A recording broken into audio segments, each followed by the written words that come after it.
शुभ वचन सुनने का मन हम सबका होता है। हम में से कोई ना चाहे अशुभ वचन हमारे कानों तक पहुंचे और वो हमारे जहन में जाकर वहां बैठ जाए और हमें परेशान करते रहे।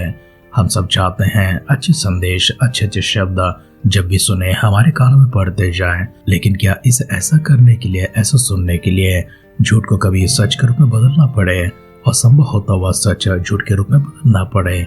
क्या ऐसा भी इसका अर्थ है कि हम लोगों को उपहार देकर, लोगों को धन देकर या फिर उन्हें वेतन देकर उन्हें भविष्यद्वक्ताओं के रूप में या नबियों के रूप में हमारे आसपास खड़ा करे और उनसे कहे कि जब भी तुम मेरे बारे में बात किया करो, बिल्कुल शुभ ही बात किया करो, अच्छी ही बात किया करो, अशुभ बातें कभी कुछ होना नहीं चाहिए।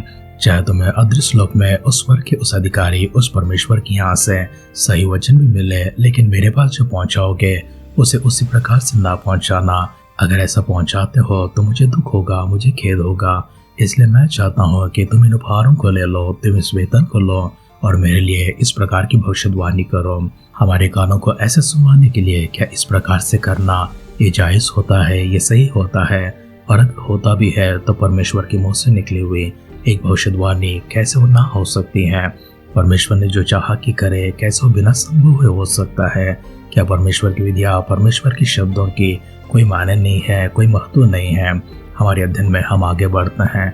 हम देखेंगे किस प्रकार से राजा अपने लिए भविष्यवाणी करने के लिए नबियों को वेतन देकर अपने पास रखते हैं और उन्हें सख्त आदेश देते हैं, जो कुछ भी कहे मेरे पक्ष में कहना चाहिए। लेकिन वहां पर जाने से पहले आइए हम सब अपने आप को परमेश्वर के हाथों में समर्पण करेंगे और हम सब मिलकर छोटी सी दुआ करेंगे ताकि परमेश्वर सही ज्ञान और सही समझ से हमें भरते हुए सही विषय को, अगर कोई कठोर शब्द परमेश्वर की ओर से कुछ चेतावनी के रूप में या फिर सबक के रूप में हमारे पास पहुंचाए जाते हैं, उसे भी स्वीकार करने के लिए हमें सिद्ध होना चाहिए। ऐसा मन प्रदान करने के लिए आइए अपने सिरों को झुकाएंगे, आंखों को बंद करेंगे, छोटी सी प्रार्थना करेंगे। पिता परमेश्वर, हम आपको धन्यवाद करते हैं, स्तुति करते हैं, प्रशंसा करते हैं हमारे इस नए दिन के लिए, अद्भुत से कार्य प्रभु जी जो हमारे जीवन में करते हुए हमें देवा तंदुरुस्ती के लिए, सौभाग्य के लिए आपको शुक्र अदा करते हैं। हमारे सारे परिजनों को आपके पवित्र शरण में लेकर आते हैं। व्यक्तिगत तौर से पिता एक एक जन को छूने के लिए, उनकी सारी आवश्यकता प्रभु जी अपने भंडार को खोलकर उन तक पहुंचाने के लिए प्रार्थना करते हैं। उनकी सारे तकलीफों को, मुसीबतों को, संकटों को दूर कर दीजिए। हर प्रकार की परेशानी से, आफत से प्रभु उन्हें छुड़ा रखने के लिए प्रार्थना करते हैं। आत्मा का अभिषेक हमारे पर मिलते रहिए, हमसे बातें करते रहिए। सारी महिमा, गौरव, आदर, सम्मान आप प्राप्त करते रहिए। हमारी दुआओं को पिता आपने सुनकर दे उत्तर के लिए धन्यवाद करते हुए हमारे उद्धारकर्ता, हमारे प्रभु यीशु मसीह के नाम से इस प्रार्थना को मांगते हैं। सुन और कबूल कर पिता। आमेन, आमेन, आमेन। आध्यात्मिक जीवन की दैनिक खुराक सुन रहे हमारे सारे प्रिय श्रोताओं को, परमेश्वर के प्रिय भक्तगणों को प्रभु यीशु मसीह के नाम में प्यार भरा जय मसीह की सुप्रभातम और शुभोदय कहते हुए हम सबका मनपसंद ध्यान केंद्र आध्यात्मिक जीवन की दैनिक खुराक में और इस नए दिन में आप सबका स्वागत करते हैं। हमारी अध्ययन राजों का पहला ग्रंथ 22वां अध्याय चल रही है। आइए हम उसका पहला वचन से पढ़ते हुए हमारे ध्यान को आगे बढ़ाएंगे। और 3 वर्ष तक अरामी और इसराइल बिना युद्ध रहे। तीसरे वर्ष में यहूदा का राजा यहोशापात इसराइल के राजा के पास गया। तब इसराइल के राजा ने अपने कर्मचारियों से कहा, क्या तुमको मालूम है कि गिलाद का रामोत हमारा है? फिर हम क्यों चुपचाप रहते और अराम के राजा के हाथ से क्यों नहीं छीन लेते? और उसने यहोशापात से पूछा, क्या तू मेरे संग गिलाद के रामोत से लड़ने के लिए जाएगा? यहोशापात ने इसराइल के राजा को उत्तर दिया, जैसा तू है वैसे ही मैं भी हूँ। जैसी तेरी प्रजा है वैसे मेरी प्रजा भी है, और जैसे तेरे घोड़े हैं वैसे ही मेरे भी घोड़े हैं। पर यहोशापात ने इसराइल के राजा से कहा कि यहाँ से यहोवा की इच्छा मालूम कर ले। तब इसराइल के राजा ने नबियों को, जो कोई 400 पुरुष थे, इकट्ठा करके उनसे पूछा, क्या मैं गिलाद के रामोत से युद्ध करने के लिए चढ़ाई करूं? वो रुका रहो। उन्होंने उत्तर दिया, चढ़ाई कर, क्योंकि प्रभु उसको राजा के हाथ में कर देगा। परंतु यहोशापात ने पूछा, क्या यहोवा का और भी कोई नबी नहीं है जिससे हम पूछ लें? इसराइल के राजा ने यहोशापात से कहा, हाँ, इल्मा का पुत्र मिकाया एक पुरुष और है जिसके द्वारा हम यहोवा से पूछ सकते हैं। परंतु मैं उससे घृणा रखता हूँ, क्योंकि वह मेरे विषय कल्याण की नहीं वरन हानि ही की भविष्यवाणी करता है। यहोशापात ने कहा, राजा ऐसा ना कहे। तब इसराइल के राजा ने एक हाकिम को बुलवाकर कहा, इल्मा के पुत्र मिकाया को फुर्ती से ले आ। इसराइल का राजा और यहूदा का राजा यहोशापात अपने अपने राजवस्त्र पहने हुए शोमरोन के फाटक में एक खुले स्थान में अपने अपने सिंहासन पर विराजमान थे और सब भविष्यद्वक्ता उनके समूह भविष्यवाणी कर रहे थे। तब कनाना का पुत्र सिदकिय्याह ने लोहे का सींग बनाकर कहा, यहोवा यूं कहता है कि इनसे तो अरामियों को मारते मारते नाश कर डालेगा। और सब नबियों ने इसी विषय की भविष्यवाणी करके कहा, गिलाद के रामोत पर चढ़ाई कर और तू कृतार्थ हो, क्योंकि यहोवा उसे राजा के हाथ में कर देगा।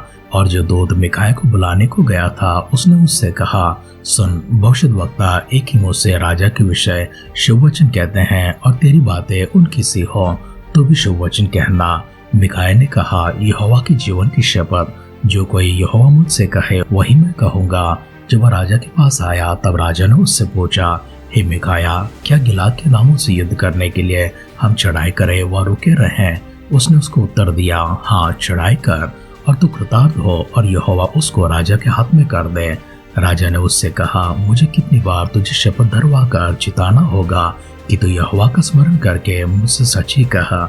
मिकाया ने कहा, मुझे समस्त इस्राएल बिना चरवाह के भेड़ बकरियों की नाई पहाड़ों पर तितर बितर देख पड़ा और यहोवा का यह वचन आया कि वो अनाथ हैं, अर्थात वे अपने अपने घर कुशल क्षेम से लौट जाए। तब इस्राएल के राजा ने यहोशापात से कहा, क्या मैंने तुझसे ना कहा कि वो मेरे विषय कल्याण की नहीं हानि ही की भविष्यवाणी करेगा? मिकाया ने कहा, इस कारण तो यहोवा का यह वचन सुन। और उसके पास दाहिने बाएं खड़ी हुई स्वर्ग की समस्त सेना दिखाई दी है। तब यहोवा ने पूछा, आपको कौन ऐसा बहकाएगा कि वह गिलाद के रामा पर चढ़ाई करके खेत आए? तब किसी ने कुछ और किसी ने कुछ कहा। निदान एक आत्मा पास आकर यहोवा के सम्मुख खड़ी हुई और कहने लगी, मैं उसको बहकाऊंगी। यहोवा ने पूछा, किस उपाय से? उसने कहा, मैं जाकर उसके सब भविष्यद्वक्ताओं में बैठकर उनसे झूठ बुलवाऊंगी। यहोवा ने कहा, तेरा उसको बहकाना सफल होगा, जाकर ऐसा ही कर। तो अब सुन, यहोवा ने तेरे इन सब भविष्यद्वक्ताओं के मुंह में एक झूठ बोलने वाली आत्मा बैठाई है और यहोवा ने तेरे विषय हानि की बात कही है। तब कनाना के पुत्र सिदकिय्याह ने मिकाया के निकट जाकर उसके गाल पर थप्पड़ मारकर पूछा, यहोवा का आत्मा मुझे छोड़कर तुझसे बातें करने को किधर गया? मिकाया ने कहा, जिस दिन तू छिपने के लिए कोठरी से कोठरी में भागेगा तब तुझे बोध होगा। तब इस्राएल के राजा ने कहा, मिकाया को नगर के हाकिम आमोन और योआश राजकुमार के पास ले जा और उनसे कहा, राजा यूं कहता है कि इसको बंदीगृह में डालो और जब तक मैं कुशल से ना लौटाऊं तब तक इसे दुख की रोटी और पानी दिया करो। और मिकाया ने कहा, यदि तू कभी कुशल से लौटे तो जान कि यहोवा ने मेरे द्वारा नहीं कहा। फिर उसने कहा, हे लोगों, तुम सबके सब सुन लो। तब इस्राएल का राजा आहाब और यहूदा का राजा यहोशापात दोनों ने गिलाद के रामोत पर चढ़ाई की। राजाओं का पहला ग्रंथ 22वां अध्याय का पहला वचन से लेकर 29वां वचन तक हमने पढ़कर सुना है। हमारे इस अध्ययन में धरती के ऊपर एक घटना को देखते हैं जो राजाओं के और भविष्यद्वक्ताओं के बीच में होती है, और दूसरी घटना को देखते हैं जो स्वर्ग में होती है।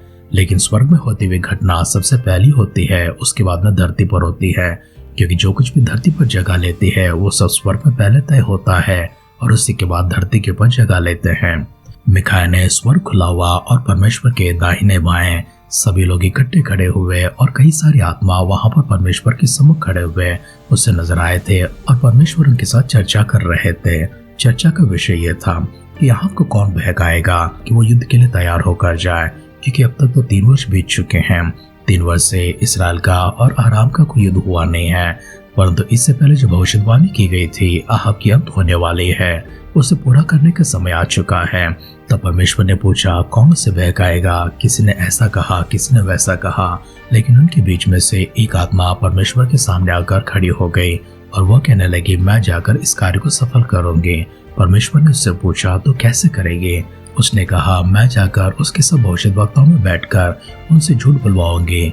यहोवा ने कहा, तो जो काम करना चाहते हैं वो सफल हो, इसलिए जाकर वैसा ही कर।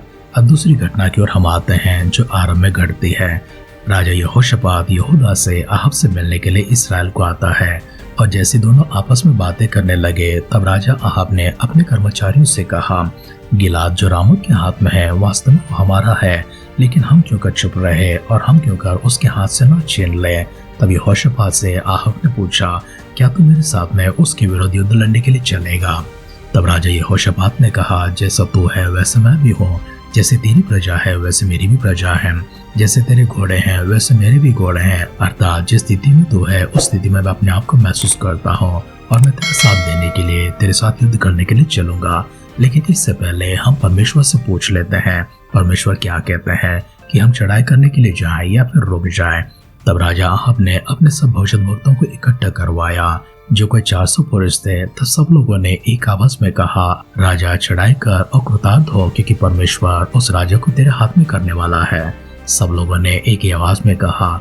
इन सब की आवाज एक तरह गूंजने के कारण यह है। सिदकिय्याह ने एक लोहे का सींग बनाकर उसे राजा को दिखाते हुए कहा, यहोवा यूं कहता है कि इनसे तो अरामियों को मारते मारते नाश कर डालेगा। और सब लोगों ने एक ही आवाज में गूंज कर कहा है, हाँ वैसा ही होगा। ये सब सुनने के बाद यहोशापात राजा ने पूछा, क्या तुम्हारे यहाँ कोई और नबी नहीं है जिससे हम पूछ ले कि हम चढ़ाई करें या ना करें? तब अहाब ने कहा, एक है जिससे हम पूछताछ करते हैं, लेकिन मैं उसे घृणा करता हूँ, क्योंकि वो कभी मेरे कल्याण की, मेरे कुशल की बात नहीं करता है, वरन मेरी हानि की बातें करता है। यहोशापात राजा ने कहा, उसे बुलवा लो।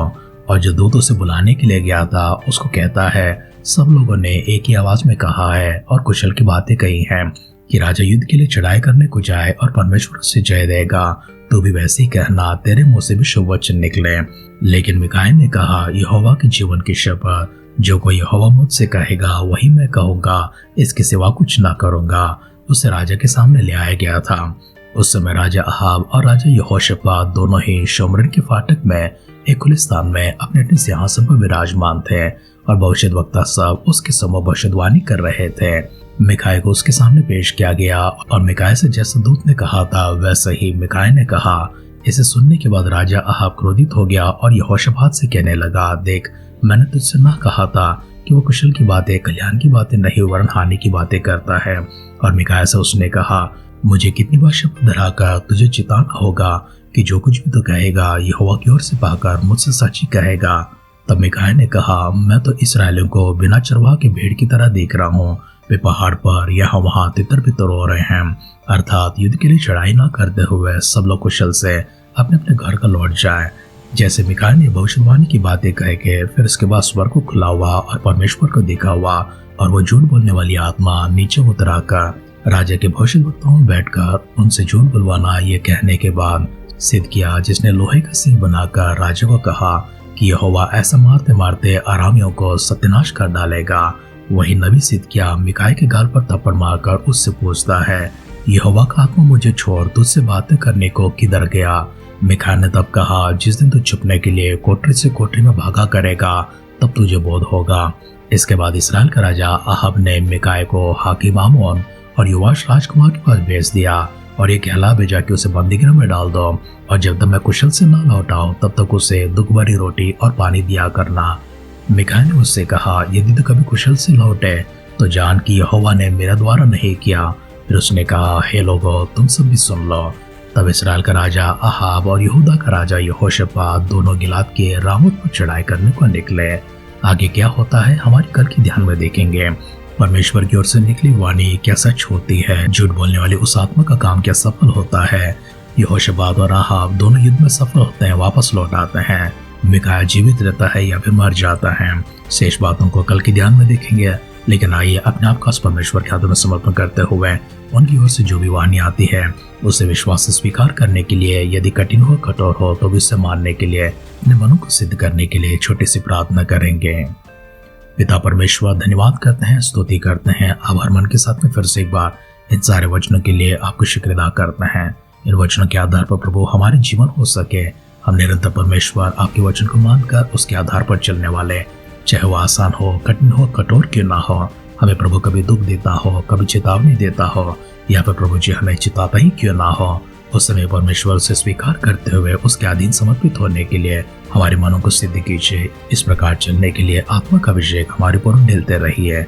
भविष्य मसीह के बादलों के आगमन अगर विलंब होगी, कल सुबह मिलकर फिर से एक बार स्तुति करने, आराधना करने, सजीवों की संख्या में, भाग्यवानों की संख्या में हमें संभाले रखिए। अगर ऐसा ना तो प्रभु यीशु मसीह के बादलों के आगमन में हम सबको शामिल करने के लिए प्रार्थना करते हैं।